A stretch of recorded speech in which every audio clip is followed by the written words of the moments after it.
All right, welcome everybody. Appreciate you showing up.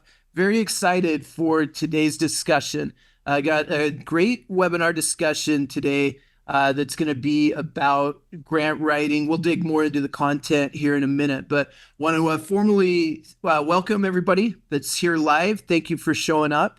A couple notes on the webinar. My name is Jason Johnson. I represent the WhyTry organization, and we are the ones that host this webinar. The webinar, just a couple details on the webinar format. We are on a webinar link, which means myself and my panelists are the only ones with live cameras and microphones. We cannot see you and we cannot hear you. We will lean on the chat. We have a live chat going, and so we'll lean on the chat for some interaction. Please feel free to react or even to ask questions as we go. I suspect that the discussion today and the people who are likely here will have questions as we talk, and so please feel free to put questions in the chat. One thing that's helpful in the chat as we use it is if you can just verify one setting in your chat for me. It can help things out tremendously. If you open up your chat box where you would write in a message, right above where you would type the message, it says to, and then there's a little drop-down menu where you can select who you're sharing the message with. If that says anything other than everyone, please consider adjusting that so that you're sharing comments with everyone. That'll make it so that everybody can see your question or your comment. And then if we are able to respond to some of the questions, it'll make it so people can see what they're responding to. One easy way for me to check and make sure people got their settings adjusted properly is to just have you, we'll do a quick chat check-in. It's currently the week of Halloween, which for many people in education is a very scary week. That is, Halloween is tomorrow. Those are wild times at all the schools that we're at. So just type into the chat an emoji that expresses how you are feeling right now, the day before Halloween, in your role in education or community support. Go ahead. There we go, Maria. That's exactly what I was hoping for. Share in the chat an emoji that shares how things are going, how you're feeling. Just a quick emoji check-in. And it looks good. Looks like people have their settings adjusted properly. I love it. Yep, I can relate to all of those.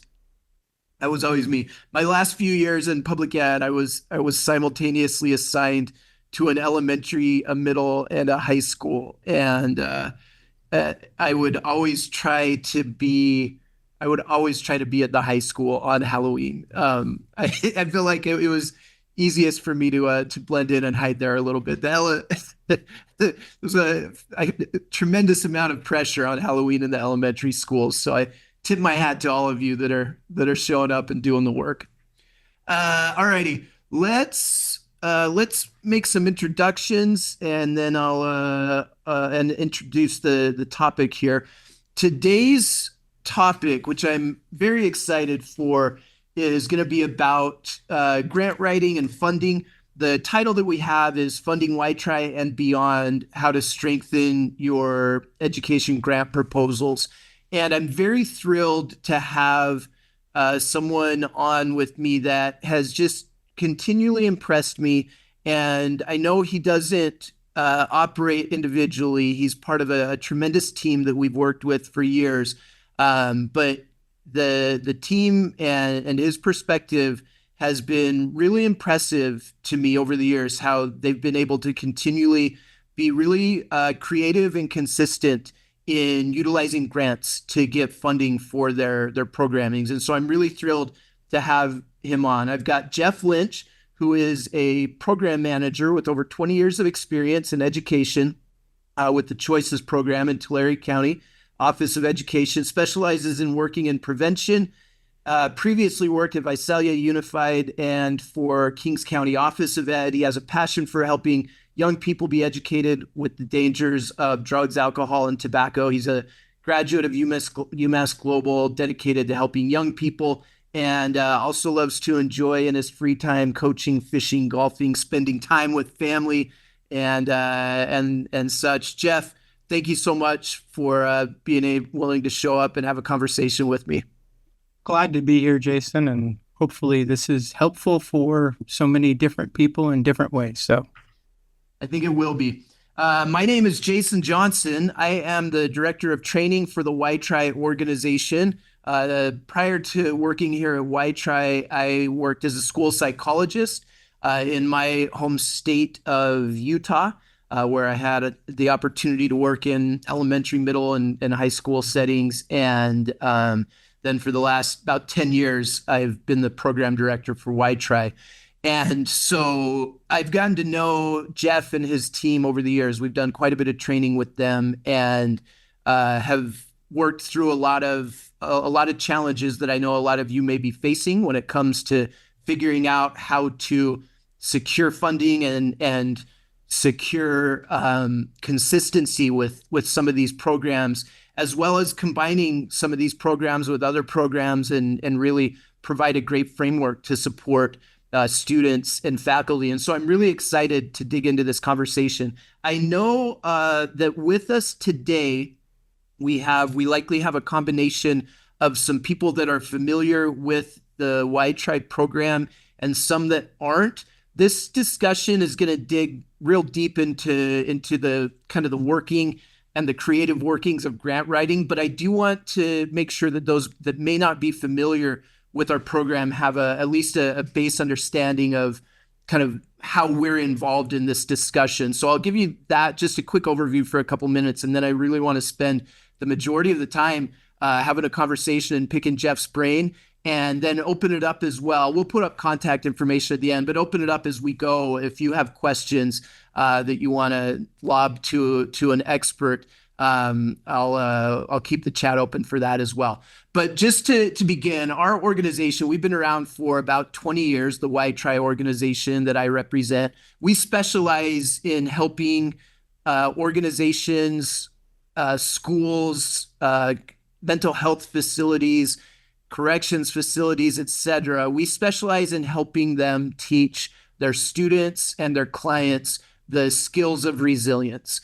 And we've got a really fun toolkit and program that we use to help teach these skills of resilience. It's very interactive. We use activities, we use visual metaphors, and we have a very structured approach towards teaching the skills of resilience. We've broken resilience down into 10 main skills. Here's a quick overview of the list of the skills of resilience that we focus on teaching.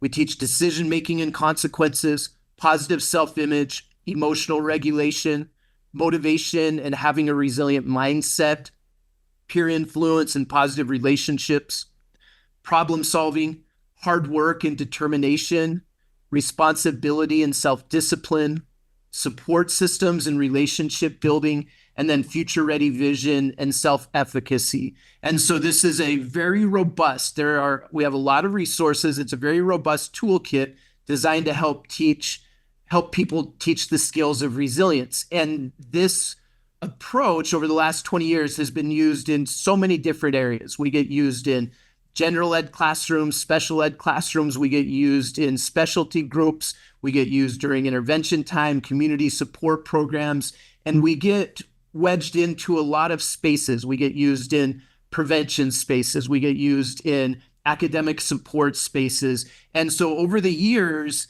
we have had to really figure out how to work with people within their grants. And so in 10 years of doing this, I've been accumulating questions from people along the way. We always run into people that say, how do I help sustain this better? How do I help include this in other programs? How do we make this work? And in the process, I've been able to put together kind of an Avengers team in my mind of the people that I've found to be really effective at this. And one of them happens to be Jeff Lynch here representing Tulare County Office of Education. And so I hit Jeff up a little while ago and said, Jeff, we need to have a conversation because I keep getting asked questions about this. And I think we could maybe have a live conversation that would be beneficial to other people to see how you're doing stuff because they continue to make it work. And so a lot of this discussion will be in reference to how it works around WhyTry, but I think there's going to be some really useful information really for anybody that exists in the world of trying to make grants work. And that's such a big piece of the puzzle as far as getting effective tools to our students and our clients. So with that, I think that's a good setup for where I want to go. Jeff, let's just jump right into it. Uh, Thank you again for being here. So, Jeff, maybe kick us off. Just give us a brief overview of your county, what types of schools you're supporting, what your role is there, what that Choices program is designed to support. Give us a brief overview of that, and then I want to, from there, dig into we'll just jump right into some of the grants you're utilizing. Okay. Well, right now we currently have 13 grants that we're running in our prevention intervention team.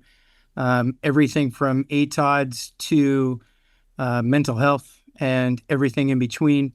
What we do is we go out and educate people at the districts, depending on which grant we're talking about, and get as specific as we need to. If we're talking state or local, we fall into those parameters and ensure that we're delivering what we said we're going to in the grants. And I'm trying not to jump ahead because I know some of this we'll go into specifically later. But when you're talking about 13-ish grants, 11 of them are using WhyTry in some way or another. So I think it's important to understand that we found a way to integrate and braid it in each one of our grants for the most part. And just to give an overview, how many schools do you support in your county? And what is I know the Choices program you oversee kind of specializes in prevention, but maybe just give a brief overview of kind of what your big picture goal is in trying to support those schools. Gotcha. There's probably 90-ish schools, 38 to 40 districts in our county. We're a rural county. We're in the center of California, just touching against Fresno County, Kings County, and to our south, Kern. Much larger areas, to the north and to the south. We actually partner with those counties as well when we can. And I know, again, we'll get into that later, but depending on what the grant is, we make it specific for each school. And so I have staff members that go out each and every day. I was actually out yesterday doing a WhyTry lesson myself as a substitute, which was great because I got to get out of the office. But, just making sure that we want to help kids. And I know that's why everybody that's on here wants to help kids. And that's why I think we're all here. Nice. So speak in a little more detail on some of the grants. What are some of the recent grants that you've been tapping into? I know that you tap into both state and federal grants. Maybe if you could speak a little bit about both of those. And I know state will be specific to California, but there are certain state grants that are very common. Like I know you can speak a little bit on it, but I know you get grants from some of like the opioid settlements or that type of thing that I know other states have gotten. So speak a little bit specifically on the grants you're tapping into. Yeah, so our state grants, and I'll try being as broad as possible, but character education and how can we educate young people with character using, and we use the WhyTry curriculum. We look at SEL specific, ATODs, alcohol, tobacco, other drugs, resilience. Those are our state. Local wise, we have some mental health, we have SEL, and then federally could be any of those, really. And, we're targeting some right now, and kind of keep our eyes open and say, where does this fit? What program can we use with this? And how can we deliver it? Our team, we have people that are trained in both WhyTry and resilience for youth. And we have several that have gone through Surrender the One Up, which gives us a little bit of an advantage to going and talking to administrators or people that don't know about the WhyTry program as well. Um, our grant manager, we have a grant manager, a grant team of 5 or 6 of us that meet this morning. I was telling Jason earlier, we just had a meeting because we have a grant due submission next week. And we meet as a team. We talk about what fits it best each and every time, looking to tailor it for each grant. So you can look at all those different areas. I mean, we have a tobacco specific grant that WhyTry fits into perfectly. Does it fit for every student in that grant? No, but we can use it for that special audience and make it relevant and excel. Nice. I'm going to put you on the spot on a few of these because I know people have real specific questions. Off the top of your head, do you know any of the federal grants that you've tapped into in the last little while? It would be more opioid and drugs lately. We have done justice grants, SAMHSA, mental health, MHAT grants. We've been involved in all of those. Nice. So one of the things I think that you probably take for granted in yourself, but I can tell you because I work throughout the country and you do have a unique superpower in this area. You're really good at staying on top of available grants. Would you be willing to share a little bit? What is your process? How do you stay on top of it? How do you stay aware of what's available? Our grant manager is awesome. She probably gets 100 emails a day just about grants that are coming up or being forecasted. Paying attention to just grants, grants.gov, looking at what's coming up, what's being forecasted. Locally, we have a website that we're able to go and access that, is, and I can't think of what it might just be Cal Grants. I don't have it memorized, but I'm sure other states have those same. We talk with our local health and human services. They're a great partner of ours.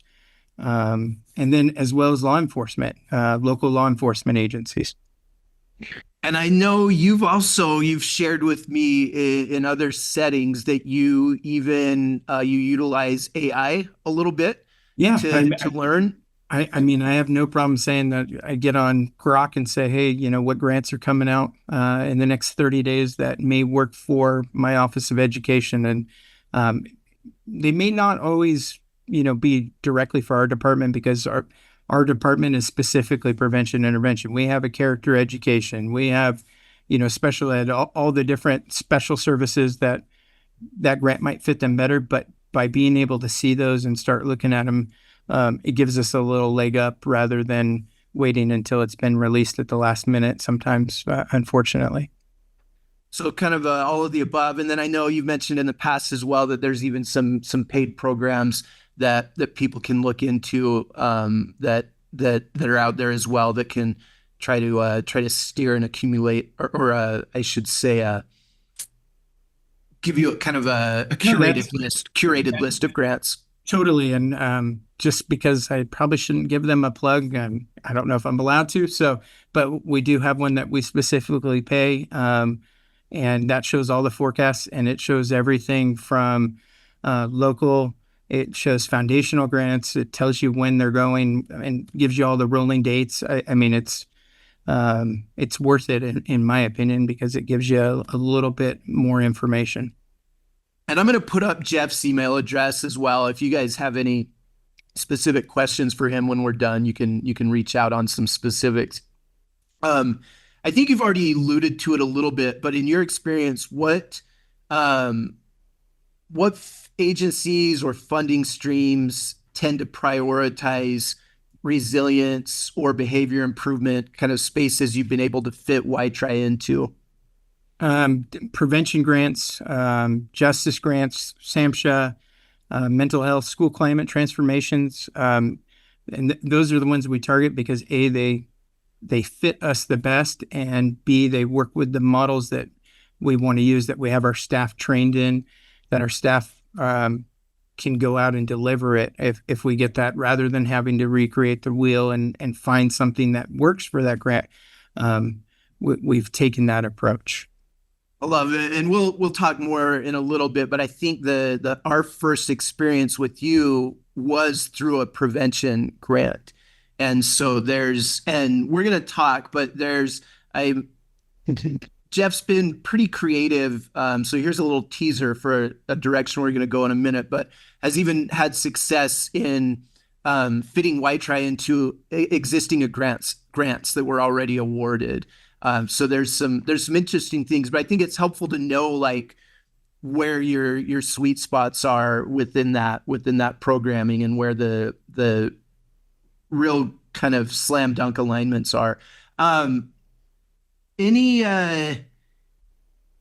key words? Let's talk a little bit about the language. I know this is kind of like nerding out on grant writing, but this is such an important piece because this is where the money comes from. This is how we get tools and resources into our students' hands. And right now, more than ever, this is, things are tight in a lot of spaces. So educators need as much access to tools and resources. So let's talk a little bit about the practical writing side of it.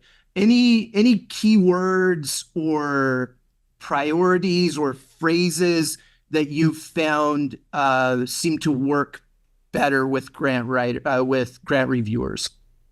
Um, And if possible, you've been pretty generous with me in the past. If you're willing, like some of the simplicity of how you've written up examples of submissions in the past, I think have been pretty useful. If you'd be willing to share some of those, I'd love to hear them as well. Yeah, I mean, look, when we're searching for grants, we use keywords. Absenteeism, that's a magic word for everybody across the board. If you can find a grant with absenteeism and then tie that back in with resilience, with prevention, with dropout, truancy issues, sustainability. I mean, sustainability is something that we really look for.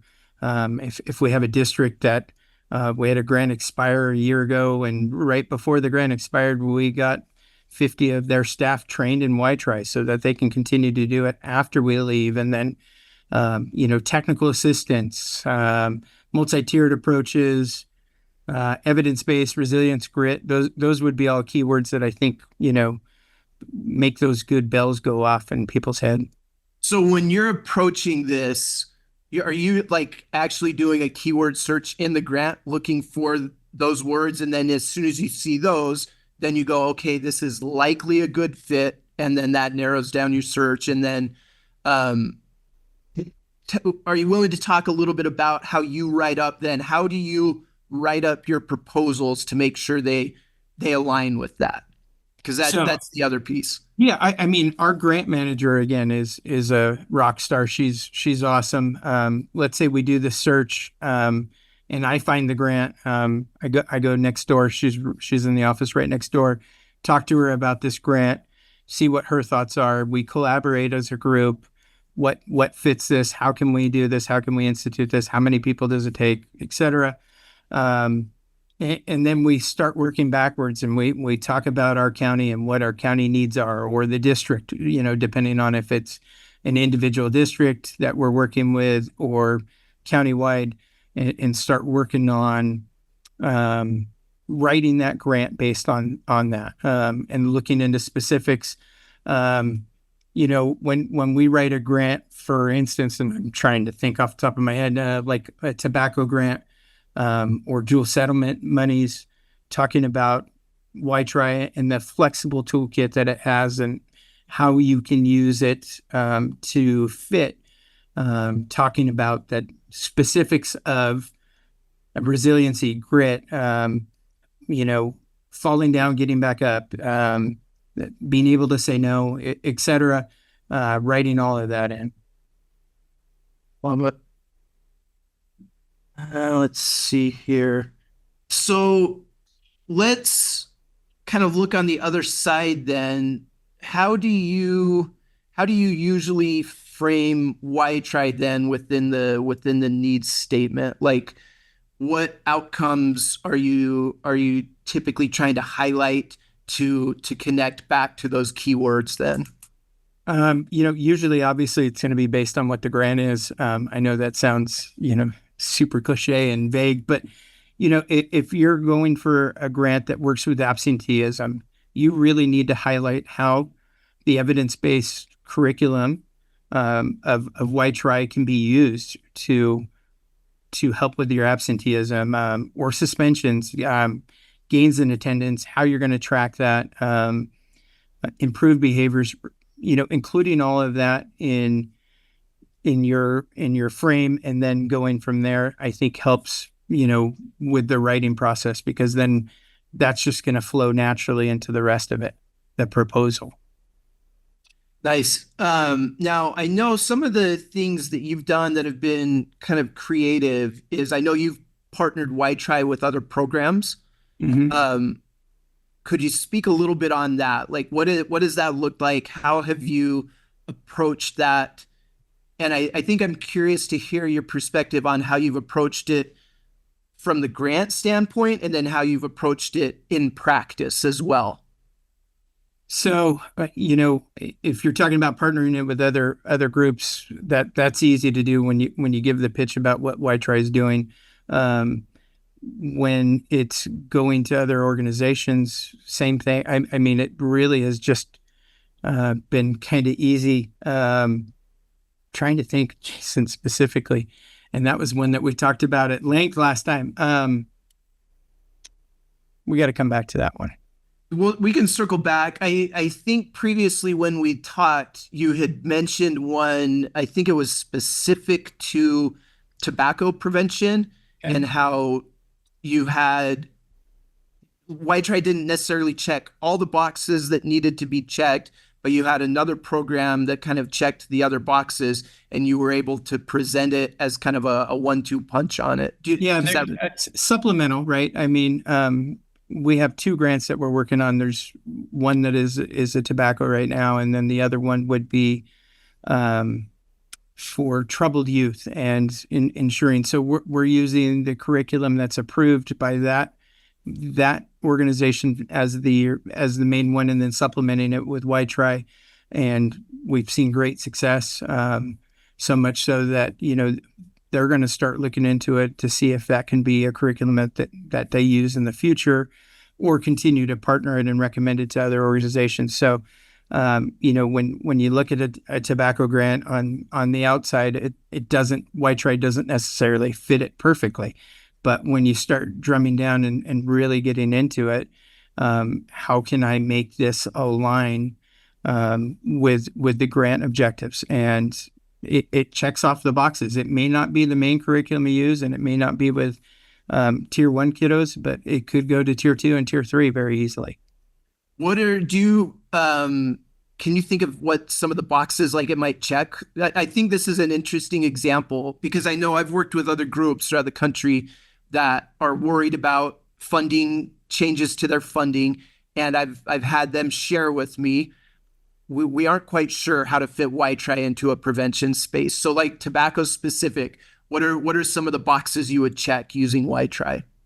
So we use what's called the disparity population. So we look at this population of students, and one of the ones we highlight is community school kids that aren't in regular gen ed settings, going and working with them as an intervention for that prevention, because usually they've already, unfortunately, had issues with tobacco, drugs, alcohol. How can we start to show them some of the choices that they've made, so to speak, have put them where they're at, and how you can fix it? So specifically, how does that fit in a box? If you're using data to show some data that students at school A aren't showing up to school, we with the regular curriculum, supplementing the WhyTry program with the engagement, has started to bring these kids back and shown an increase in attendance, for example, is just an easy box to say that it's checked. So we're going to circle back more into more detail on this, but essentially, once you have this rolling, you're able to kind of continually self-reference. This is what we've been doing. WhyTry has helped get students into class. So then the attendance piece is marked off. then you're also able to identify improved decision making as a key focus of this toolkit, and you're able to mark that box off. And then it's not really a stretch at all to fit that in to, for example, a tobacco prevention grant. Yeah, and I mean, one of these grants it wasn't even written into at the beginning, and when we did a budget modification, we asked, hey, we really have this curriculum we would like to use, and we made a big change, and the funder was okay with it and was willing to try it, and made a big difference by changing the curriculum. And then you look at your post data, and your post data is amazing, and then you start using that post data for the future. Yes. I love it. We're going to circle back to that idea as well. Let's stay on this theme of data a little bit. What's your approach to data? Because I've heard you reference, and I know the history a little bit with you all. There's kind of at a minimum, two parts to the data. There's like the ongoing data of how this thing is working, that justifies continually using it. But then there's also the initial data, like before you've implemented the program. What is your approach to data been in conjunction with the grant writing? We do a lot of pre and post work, and are able to reference that when looking at it. We use our local and state data to make sure what we're talking about aligns with the grant. Again, national data to, what are the trends nationally, and then you break it down state, then local, and I think by doing so, it is made the data relevant. I mean, it's just the simplest way to say it. So give me an example, like walk me through the local data that you would lean on and how you would utilize that. In California, we have a healthy kids survey, or, looking at that and talking about young people's mental health, their feelings about school, their feelings about drugs, alcohol, tobacco, depending on which grant it is, and then using that specifically to discuss and go a little bit further with that. And so you use that in the initial grant proposal as justification for the need. We have this local data that shows there is this discrepancy, there is this deficiency, and then we're presenting this as a way to fill in that gap or provide that missing piece. Yeah, because you have the baseline now of this is where we're at, and we would like to get to this, and making a reasonable, trying to think of one, attendance will improve by 20%, from year 1 to year 2. Making sure that it's reasonable, that it's along that data, that it's trackable data, that you can really come back and look at later. I love it. And then once you have gotten a program, for example, WhyTry in place, then what is your process of ongoing data collection? Because this works towards that sustainability piece. That's always the big question. And, we've had lots of people express that concern before. Like, I know I'm going to get this grant now, but I don't know if I'm going to get the next cycle of the grant. So how do you build in, I know you can't build full reliability, but how do you build in some reliability towards sustainability? Yeah, that's not the easiest one to say, but essentially, I know the grant's going to be generally offered again, the ones that we have. If just as long as it's not a sunsetting grant, how can we ensure that what we're doing has made a positive impact? That evidence, using that evidence with your obtainable goals that meet all the objectives, will allow that sustainability, and then ensuring that training is up to date. I mean, I think training is one of the biggest things for sustainability. And again, we have 12-ish people that go out and deliver regularly here, but there's probably another 250 that are trained in the curriculum. So if that grant isn't sustainable, it sunsets, it's not coming back, we're still able to ensure that the district has that, or the different schools have that available to be able to educate and get that program out there. And then the flip side to that is for those grants that do occur on a cycle with some reliability, Mhm.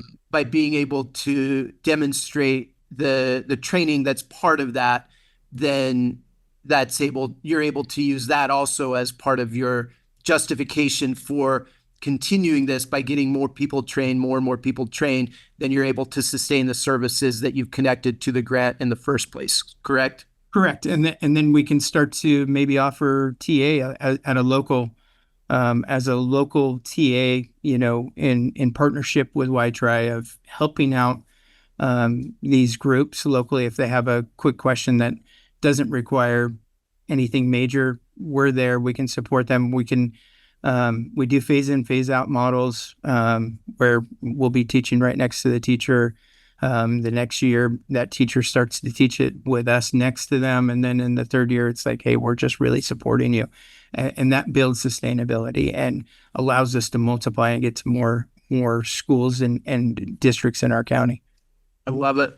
What are some of the data points that you gather once you're implementing, and how do you go about gathering data? Because data is a huge headache for people.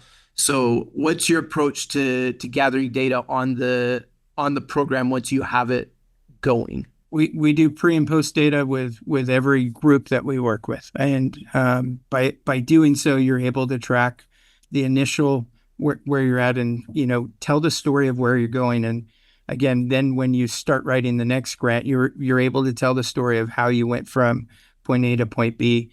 That it didn't just magically happen; it happened because of what you're doing in that grant. So um, that's a key data point. And then using our other surveys and looking at attendance and suspensions dashboards that we have available to us with our partners, sharing that information.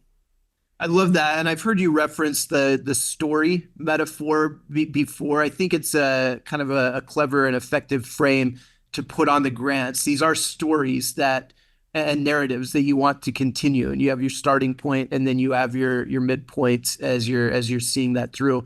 On your pre and post, is that a tool that your team developed locally, or are you using an existing pre post? We have local. We use some of your guys. We use some of your guys' stuff. Some of our other curriculums. Depending on again what grant we're talking about, we may use theirs. But we have our local, our local surveys that we use generally the most. And I'm assuming that you developed those to be asking specifically about the keyword items that you linked Yes. the grant to in the first place. Most definitely, because again, you want to be able to tell that story. And, if it's a 3-year grant and in year three, okay, we've shown improvement. I want to be sustainable and continue to get this grant. Okay, here's where we're going to continue to go and work with a new population while that population's still working over here. And then is the pre-post administered by who administers that? Who fills out the pre-post? The participants, so, the Okay. students. Okay, so it's an actual student pre-post. It's not a teacher or We, administrator we, report.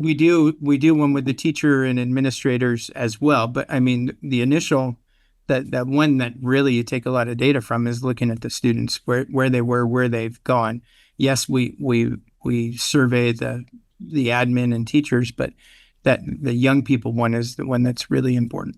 And I would imagine that student pre-post data is particularly meaningful to grant reviewers.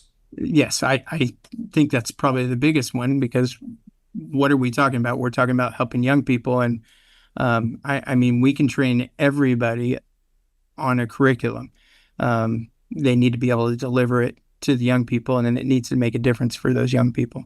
I love it. And, some of it I think probably feels obvious to you as you're saying it, Jeff, but it, there's so many educators that are so overwhelmed. I think it's really easy to overlook sometimes one or two of these small pieces within the formula, but a small piece that gets overlooked can have a pretty dramatic impact. And so really appreciate you digging into this. Share a little bit. I know you shared with me that you've partnered up with some local colleges as well that were helpful from a data standpoint. I think it was Santa Barbara or San Diego. San Diego. Yeah, UCSD works with us on a couple of our grants. And so we've been fortunate enough to be able to get some of the data that they're pulling from young people again, as well as well as the adults that work with them. Having partnerships like that because they're doing it as part of a different grant, right? That they're doing some research for, and being able to use the two and combine them have been really helpful. I'm sure equally for both sides. So walk through that a little bit if you're willing, because I think that is probably or possibly something that may be foreign to some people. How did you initially link up with UCSD, and then how are you essentially just leveraging data that they were already collecting locally and being able to build that to present to a grant writer and say, or a grant reviewer and say, we have local data from local University X that shows there's this student need in our area, and we would like to propose this thing as a solution to this thing that's needed? It's almost perfect. You said that perfectly. Yeah, I mean, they're funded from however they are funded. They're not funded from us. They're no part of our grant except for that we get to reference the data that they're collecting.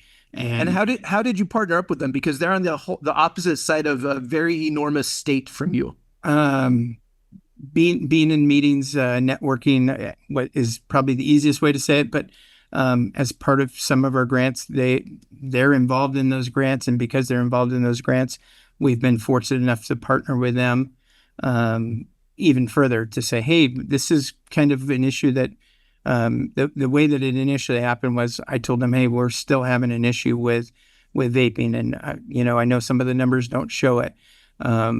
That it's improved, from 2017, 2018. What is your data showing? And then looking at their data has shown that there's still issues there, and being able to reference that has been key. Off the top of your head, do you know what departments you've linked up with? Is it like school counseling departments? Did you? For UCSD, it's a research department that they're affiliated with. Nice. Let's talk a little bit. One of the things that's really impressed me with your approach is you may be one of the, trying to think if I've experienced another team as committed to this as you.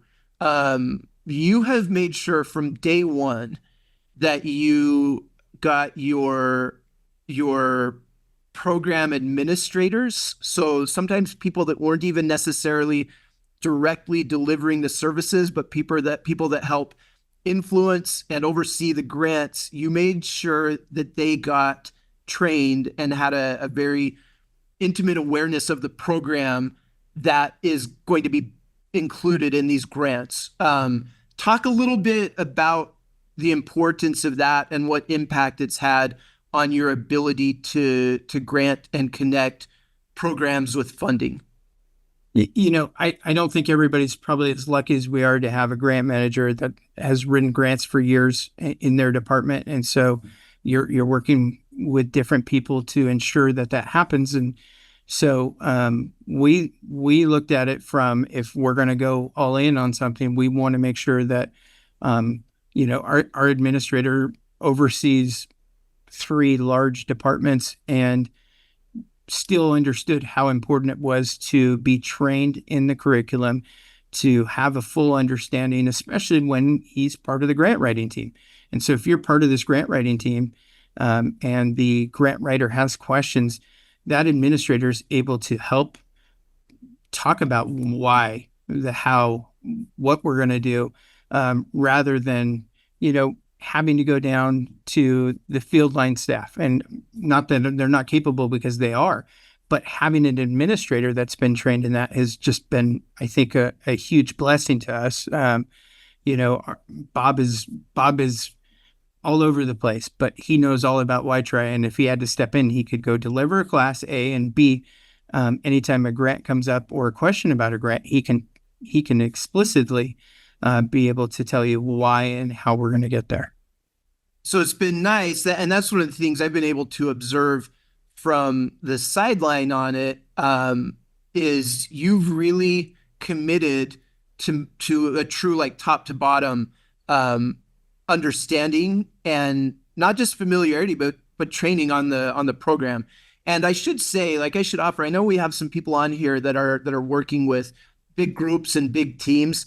If you have a grant writer that wants to sit in one of our trainings, we will get a grant writer into one of our trainings. Like, I'm comfortable offering this.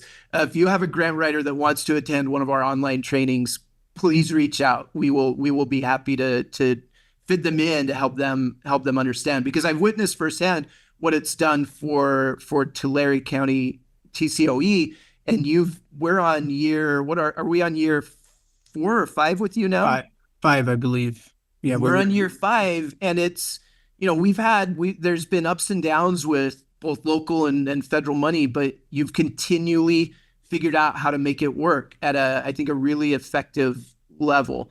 Um, I Jason, want real quick on that point. I mean, I need to note that our grant manager has been through the training. She has access to the curriculum at all times. And by doing so, if she's writing a grant, she can go directly onto the website, get the information that she's looking for very easily rather than say, hey, can you go find this for me? She's able to get it real quickly. And by doing so, I think it gives you a leg up. It does. So because then that familiarity I love that, and I didn't realize that she had the toolkit, but I love hearing it. Again, we want to work with grant writers. We want to make it work, because at the end of the day, this is just like you said. I appreciate what you said at the beginning. This is about delivering tools to kiddos. And so the if the grant writing is the if the grants are the gateway to delivering services to students, we got to figure out how to make them work. Wondering if you'd be willing to tell this story a little bit. We teased it earlier, but when we first started, the very first training that we had with you, I know you were fitting WhyTry in to an existing grant, a grant that had already been written, and it was not written specifically for WhyTry. So I'm certain there's some people on here that are probably in a similar situation. They've already gotten approval on some grants. Then they found out about WhyTry. They didn't write it in. But this is an important skill and practice, regardless if you're involved with grants. How did you successfully fit WhyTry into a grant that had already been written?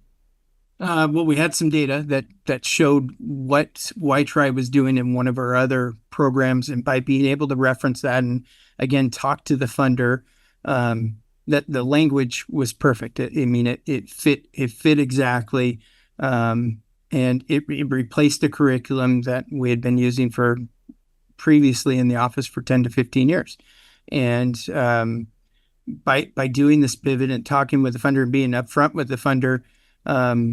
They understood why. Here's something that's updated regularly. It's engaging for young people, the metaphors, being able to explain, and really drill down on what the curriculum was.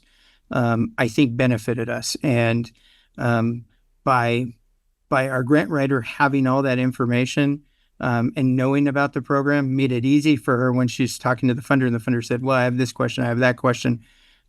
Explaining that to the funder made it really easy for us to be able to pivot in middle of a cycle, and then continue on to where we are today. So basically, mid-cycle, you essentially write up an addendum to the grant and approach the funder and say, hey, we've recently gained the ability to get access to this program. Here's data from an adjacent department on effectiveness of this. This is how that data would impact the students we're trying to serve through this grant.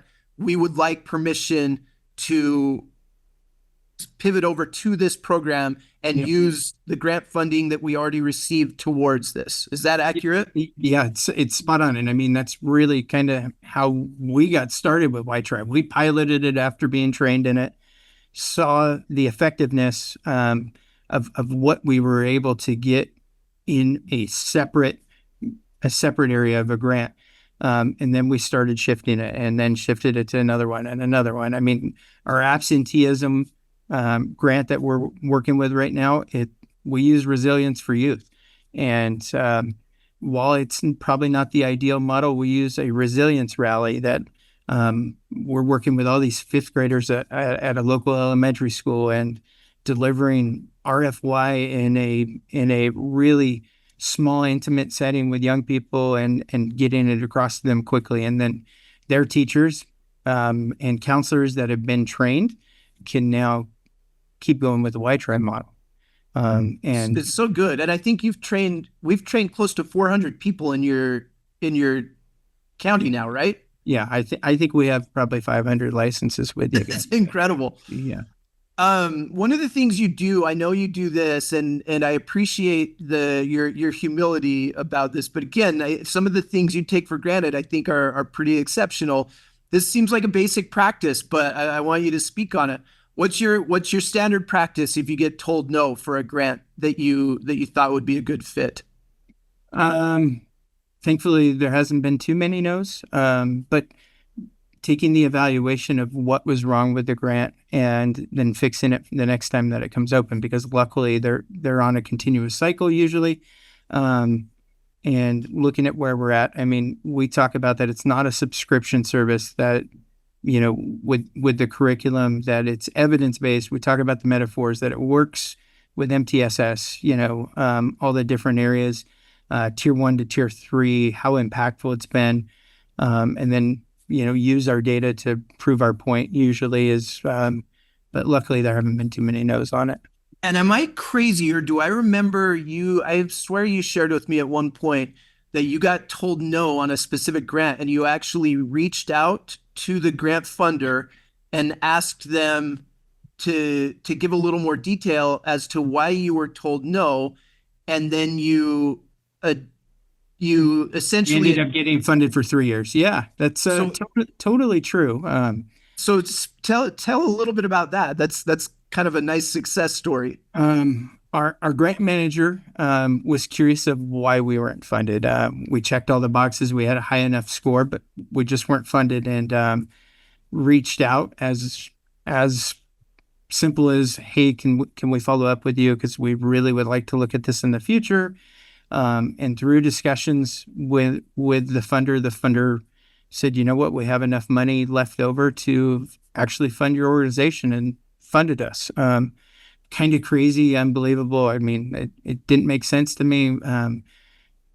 When we got the email the next day, it was, "Hey, you got this funding." I'm like, "Yeah, right." I didn't believe it at all and had to go see it black and white. But yeah, it was just as simple as saying, "Hey, can you tell us why? Because we'd really like to be involved in the future.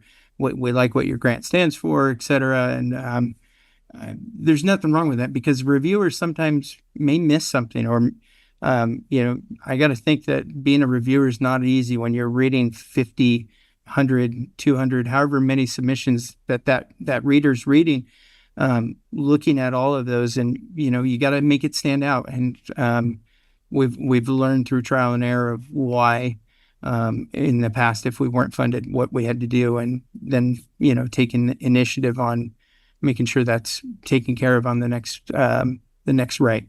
And did you get an idea on that particular one? Were you just overlooked because you didn't stand out enough? Did you use incorrect language at some point, or they just issued them all and you weren't within the issuing window initially? Yeah. Essentially, I think, and I'm trying to remember because that was 7 years ago or so. It was essentially, we scored high enough. They thought they had allocated all the money, but they hadn't. And they were said they would have reached out at some point to us and the other group that they ended up funding because of us calling. I think another group got funded as well, if I remember correctly, because they had this extra money, because two of the groups didn't ask for the full allotment, so it left money for others. And just being proactive Yeah. at the right time, planets aligned, and you got it. Um, I love that. I love that story. We're coming up on an hour. Time is flying. What advice would you offer to people that are out there. And while you're thinking about this question, if any of you that are on, if you have any questions specifically for Jeff, feel free to throw them in the chat. But what advice would you offer to other people that are working on grants, or maybe somebody that's newer in the field and is just seeking good advice? What recommendations would you make? Um, the easy thing for me about WhyTry, the way that I was able to pitch it to two administrators ago to where our administrator is now, is the return on investment. Um, it's a low initial fee that you're getting, and you're going to have access to that toolkit and can use that toolkit.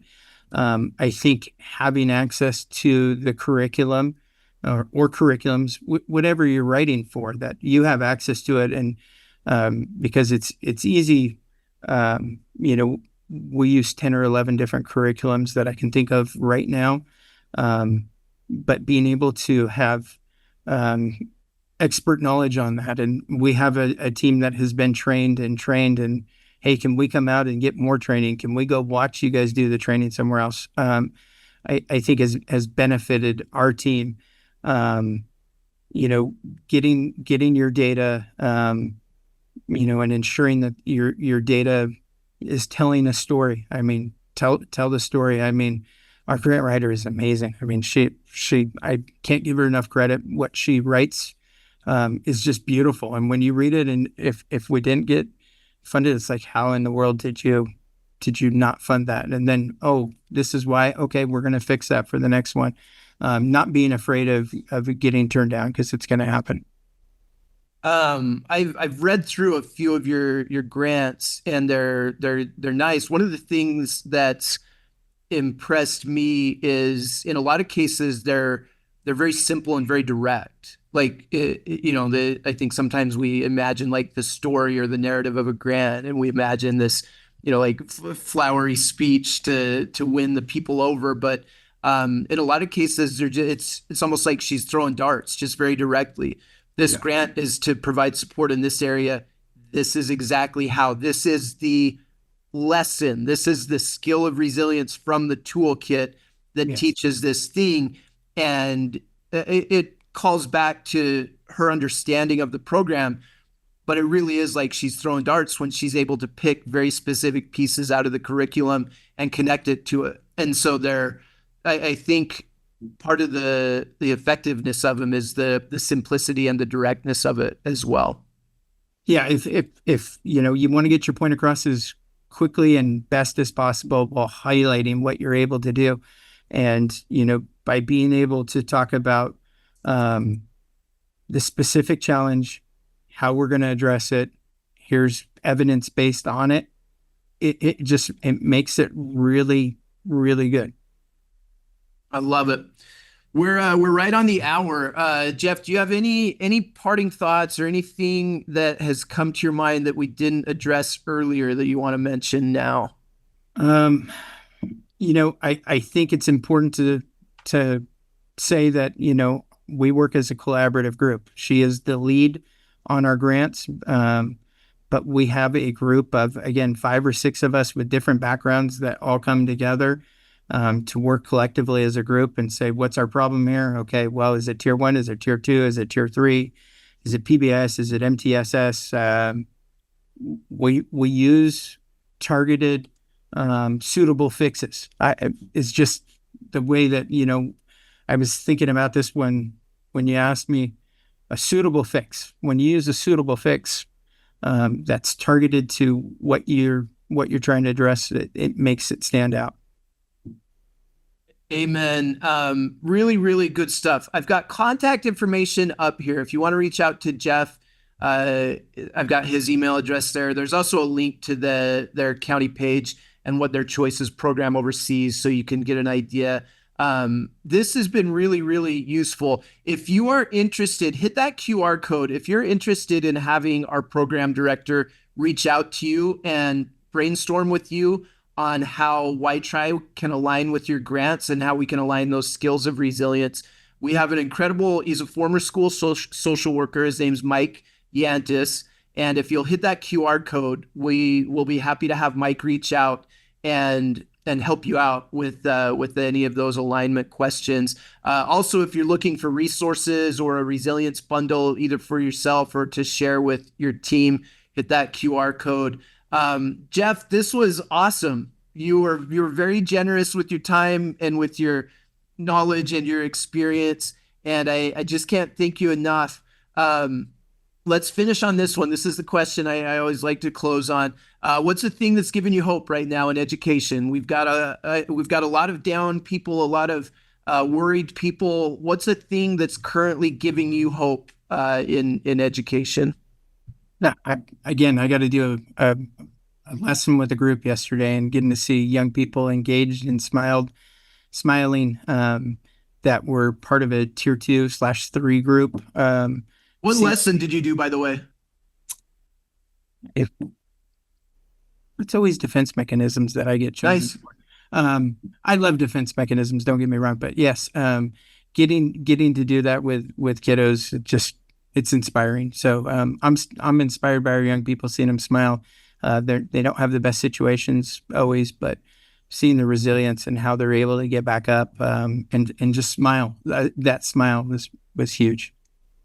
I love it. Defense mechanisms is one of our learning units. It's part of our emotional regulation learning unit, where we teach skills to help students become better at controlling their defense mechanisms and practicing good emotional regulation. William, I saw your note. If you can't hit the QR code and you want me to email you that link, shoot me an email, jason@whytry.org, and I'll make sure that I get it to you.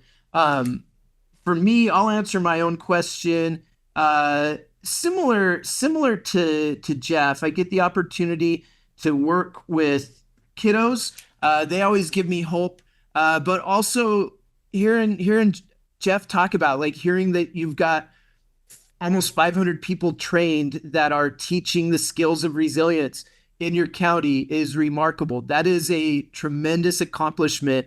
And if you think about the breadth of impact there, if each one of those 400 people is able to work with 20 to 30 kiddos or 15 to 30 kiddos, that number dramatically increases, and that's a lot of students that are learning the skills of resilience, and that really warms my heart as well. So thank you for the good work that you're doing. Thank you to all of our attendees that are on, that have stuck around. Appreciate you showing up and doing the good work. Hopefully some of the information here has got your wheels spinning, and I really mean it. The two things I said: if you have a grant writer that wants to attend one of our trainings, get in contact with me. We will get them into the training and help them become more familiar with the program. And then if you want to meet with a meeting with our program director, Mike Yantis, he's really good. He ran the